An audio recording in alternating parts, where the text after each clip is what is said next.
AE Tamil தொலைக்காட்சி நேயர்களுக்கு வணக்கம். இன்று சர்க்கரை நோய் வரலாறு மற்றும் நோய் குறித்த விழிப்புணர்வு கொடுக்கும் நிகழ்ச்சியாக ஒருங்கிணைக்க உள்ளோம்.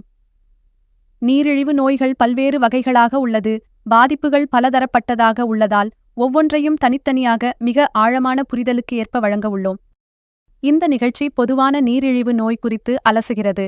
நோய் பற்றிய தகவல் கொடுக்க மருத்துவர் அபிராமி வெங்கடராமன், மருத்துவர் ஜெயலட்சுமி அழகர்சாமி, உணவியல் நிபுணர் சீதா பாலமுருகன், உலக சுகாதார நிறுவன தகவல் மற்றும் இன்சுலின் வரலாற்றை கூற ஜெர்சி இணைந்துள்ளார். தூக்கம் மனிதர்களுக்கு மிக இன்றியமையாத ஒன்று. நிகழ்ச்சியின் தொடக்கமாக மருத்துவர் அபிராமி வெங்கடராமன் அவர்கள் நீரிழிவு நோயாளிகள் சந்திக்கும் பெரும் பிரச்சனையான தூக்கமின்மைக்கு தீர்வு தரும் தகவலை பகிர்வார்கள். அதைத் தொடர்ந்து மற்றவர்களும் அவர்களது துறை சார்ந்த கருத்துக்களை உங்களுக்கு சுருக்கமாகவும் உலக சுகாதார நிறுவனத்தின் ஆதாரபூர்வமான செய்தியை வழங்குவார்கள். நீரிழிவு நோயை கட்டுப்படுத்துவதில் குறிப்பிடத்தக்க தாக்கத்தை ஏற்படுத்தும் சர்க்கரை நோயாளிகள் சந்திக்கும் தூக்கமின்மை தீர்க்கும் 10 குறிப்புகளை பகிர்கிறேன். 1. சீரான தூக்க அட்டவணையை பராமரிக்கவும். ஒவ்வொரு நாளும் ஒரே நேரத்தில் படுக்கைக்குச் சென்று எழுந்திருப்பது உங்கள் உள் தூக்க நேரத்தை சீராக்க உதவுகிறது. 2. ரிலாக்ஸான படுக்கை நேர வழக்கத்தை உருவாக்குங்கள். உங்கள் உடலுக்கு ஓய்வு நேரம் என்பதை உணர்ந்து கொள்ள புத்தகங்கள் வாசிப்பது அல்லது வெந்நீரில் குளிக்கும் வழக்கத்தை மேற்கொள்ளுங்கள். சர்க்கரை நோய் கூடவே பிளட் பிரஷர். உங்களோட ரீசன்ட் ரிப்போர்ட் இருந்தால் வாட்ஸ்அப் எண்ணிற்கு அனுப்பி வைங்க. வாட்ஸ்அப் மூலமாகவே மருத்துவர் ஆலோசனையும் பெற்றுக்கலாம். உங்களுக்கு தேவையான சரியான மருந்தையும் வாங்கிக்கலாம். 3. படுக்கையறை சூழலை மேம்படுத்தவும். உங்கள் படுக்கையறையை குளிர்ச்சியாகவும் இருட்டாகவும் அமைதியாகவும் வைத்திருங்கள். பிளாக் அவுட் திரைச்சீலைகள் அல்லது வெள்ளை இரைச்சல் ஒயிட் நாய்ஸ் மெஷின் இயந்திரத்தை பயன்படுத்துவது நன்மை பயக்கும். 4. படுக்கைக்கு முன் திரைநேரத்தை கட்டுப்படுத்துங்கள். தூங்குவதற்கு குறைந்தது 1 மணி நேரத்திற்கு முன்பு வெளிச்சமான சூழ்நிலை இல்லாமல் குறைப்பது மெலடோனின் உற்பத்தியை மேம்படுத்த உதவும். 5. இரத்த சர்க்கரை அளவை கண்காணிக்கவும். படுக்கைக்கு முன் உங்கள் இரத்த சர்க்கரையை சரிபார்த்து அது ஆரோக்கியமான வரம்பிற்குள் இருப்பதை உறுதி செய்து இரவு நேரங்களில் ஏற்படும் பிரச்சினைகளை தடுக்கவும். 6. அதிக உணவு மற்றும் டீ, காபி ஆகியவற்றை தவிர்க்கவும். அதிக உணவை சாப்பிட வேண்டாம் அல்லது படுக்கைக்கு அருகில் டீ, காபி உட்கொள்ள வேண்டாம். தேவைப்பட்டால் லேசான சிற்றுண்டியை தேர்வு செய்யவும். 7. பகலில் சுறுசுறுப்பாக இருங்கள். வழக்கமான உடல் செயல்பாடு தூக்கத்தின் தரத்தை மேம்படுத்தலாம், ஆனால் படுக்கைக்கு முன் தீவிரமான உடற்பயிற்சியை தவிர்க்கவும். 8. மது அருந்துவதை கட்டுப்படுத்துங்கள். மது அருந்தும்போது எச்சரிக்கையாக இருங்கள், ஏனெனில் அது இரத்த சர்க்கரை அளவை பாதித்து தூக்கத்தை கெடுக்கும். 9. மூலிகை மருந்துகளை பரிசீலிக்கவும். கஞ்சகம் உணவு மருத்துவமனை சர்க்கரைக்கு என்று 100% இயற்கையான தேநீர் வழங்குகிறது. அவர்களிடம் வாங்கவும் செய்யலாம் அல்லது அவர்களது இணையதளத்தில் சென்று மூலிகைகளின் விவரங்களையும் பெற்றுக்கொள்ளலாம். 10. தூக்க நிபுணரை அணுகவும். தூக்கப் பிரச்சினைகள் தொடர்ந்தால் ஒரு சுகாதார நிபுணர் அல்லது தூக்க நிபுணரிடம் தனிப்பட்ட ஆலோசனையை பெறவும்.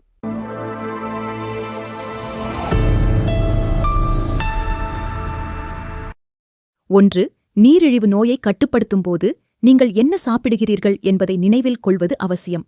இந்திய கலாச்சாரத்தில் நீரிழிவு நோயாளிகள் தவிர்க்க பரிந்துரைக்கும் முதல் 10 உணவுகள் இங்கே. 1. சர்க்கரை இனிப்புகள்.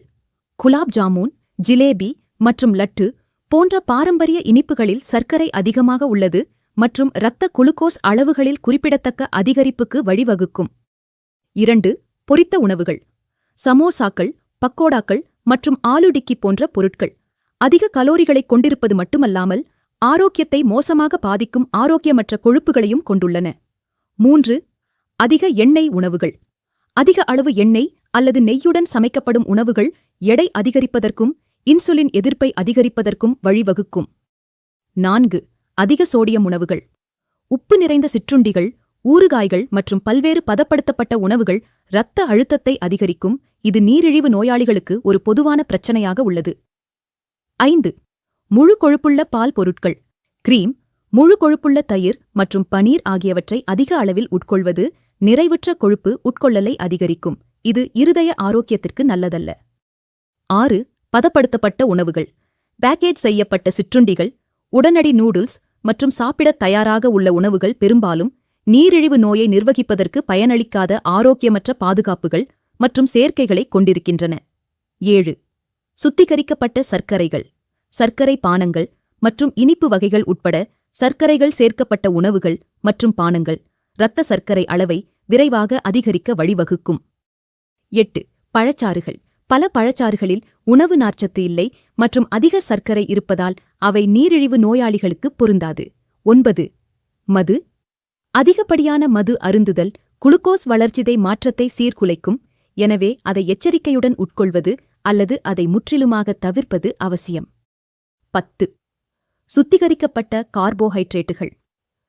வெள்ளை அரிசி, வெள்ளை ரொட்டி போன்ற உணவுகள் மற்றும் நான் மற்றும் பரோட்டா போன்ற சுத்திகரிக்கப்பட்ட மாவில் செய்யப்பட்ட பொருட்கள் இரத்த சர்க்கரையை விரைவாக அதிகரிக்க வழிவகுக்கும்.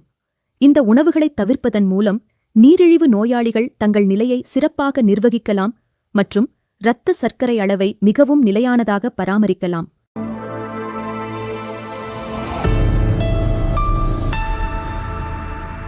என்ன வகையான உணவுகள் அவசியம் சாப்பிட வேண்டும் என்று கூறினால் இன்னும் சிறப்பாக இருக்கும். எல்லோருக்கும் பொதுவான என் ஆரோக்கியமான தகவலும் இதில் உண்டு. அளவுக்கு மிஞ்சினால் அமிழ்தமும் நஞ்சு என்பதே நம் முன்னோர் மொழி. அதுதான் மிக முக்கியமானது. சர்க்கரை நோய் என்றாலே எதுவும் சாப்பிட முடியாது என்ற மன அழுத்தத்தில் பலர் இருக்கிறார்கள். உண்மை அது இல்லை. இறைவன் நமக்காக ஆயிரக்கணக்கான உணவு முறைகளை படைத்துள்ளார். நாம் தேர்ந்தெடுத்து நல்ல உணவாக சாப்பிடுகிறோம் என்ற மனநிலையை முதலில் ஏற்படுத்திக் கொள்ள வேண்டும். நீரிழிவு நோயாளிகள் சேர்க்க வேண்டிய சில முக்கிய உணவுகள் பார்க்கலாம். 1. முழு தானியங்கள். பழுப்பு அரிசி, கேழ்வரகு, குதிரைவாலி போன்ற சிறுதானிய ரொட்டி, கோதுமை தோசை போன்ற முழு தானியங்களில் நார்ச்சத்து நிறைந்துள்ளது. இது இரத்த சர்க்கரை அளவை சீராக்க உதவுகிறது.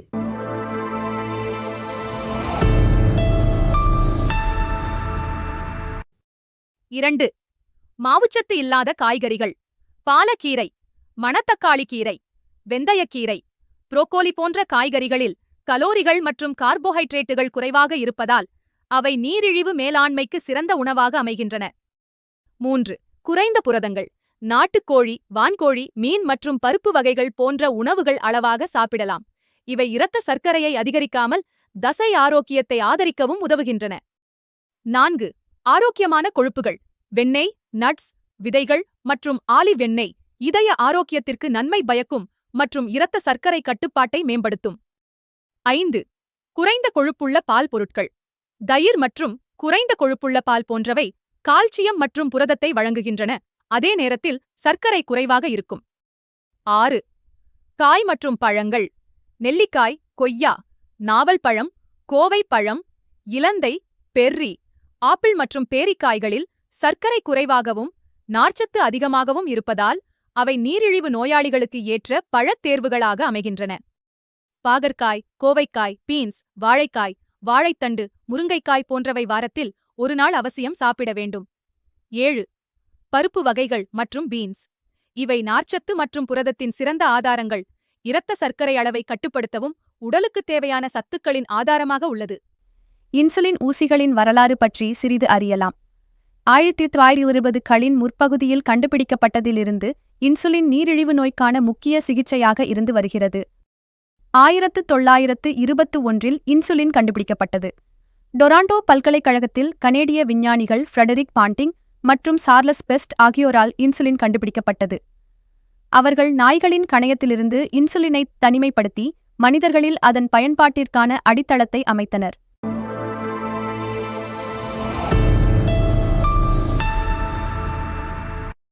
1922இல் முதல் மனித சோதனை நடைபெற்றது. லியோனார்ட் டாம்சன் என்ற 16 வயது சிறுவனுக்கு இன்சுலின் சிகிச்சை அளிக்கப்பட்டது. இதன் விளைவாக அவரது உடல்நிலையில் குறிப்பிடத்தக்க முன்னேற்றம் ஏற்பட்டது. வணிகத் தயாரிப்பானது 1923ஆம் ஆண்டு தொடங்கியது. எலி லில்லி இன்சுலினை பெருமளவில் உற்பத்தி செய்த முதல் நிறுவனம். இது நீரிழிவு நோயாளிகளுக்கு இன்சுலின் பரவலாக கிடைக்க வழி செய்தது.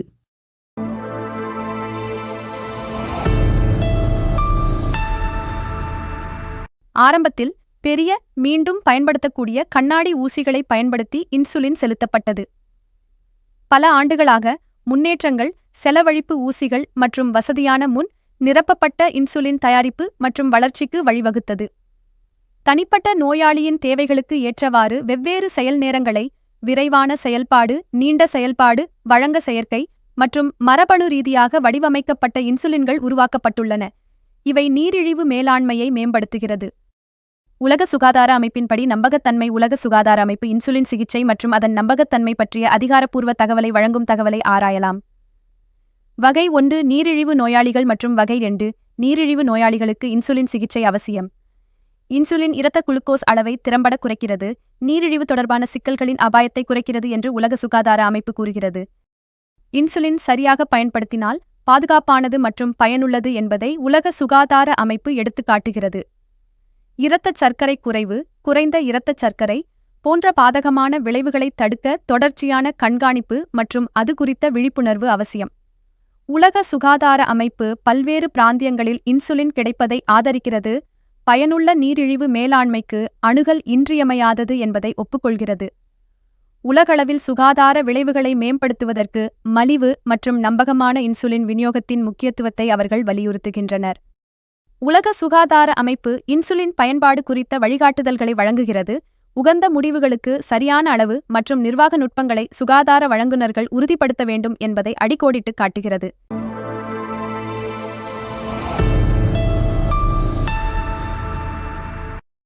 இன்சுலின் ஊசிகள் ஒரு சிறந்த வரலாற்றை கொண்டுள்ளன மற்றும் நீரிழிவு நிர்வாகத்தின் ஒரு மூலக்கல்லாகும். உலக சுகாதார நிறுவனம் இன்சுலினின் செயல்திறன் மற்றும் பாதுகாப்பை ஆதரிக்கிறது, உலகளவில் இந்த முக்கிய மருந்தை அணுகுவதற்கு வலியுறுத்துகிறது. நீரிழிவு எனும் சர்க்கரை நோய் குறித்த அடிப்படையை அறிந்திருப்பீர்கள் என்று நம்புகிறேன். இன்னும் ஆழமான ஆராய்ச்சிகள் மற்றும் வெளியீடுகள் தொடர்ந்து தருகின்றோம். காணொளியை பார்த்தமைக்கு நன்றி. சேனலுக்கு புதியவர்கள் சேனலை சப்ஸ்கிரைப் செய்து கொள்ளவும். பதிவுகள் பிடித்திருந்தால் லைக் மற்றும் ஷேர் செய்திடவும். நிகழ்ச்சி குறித்த கருத்துக்களை மறக்காமல் கமெண்ட் செய்யவும். நன்றி.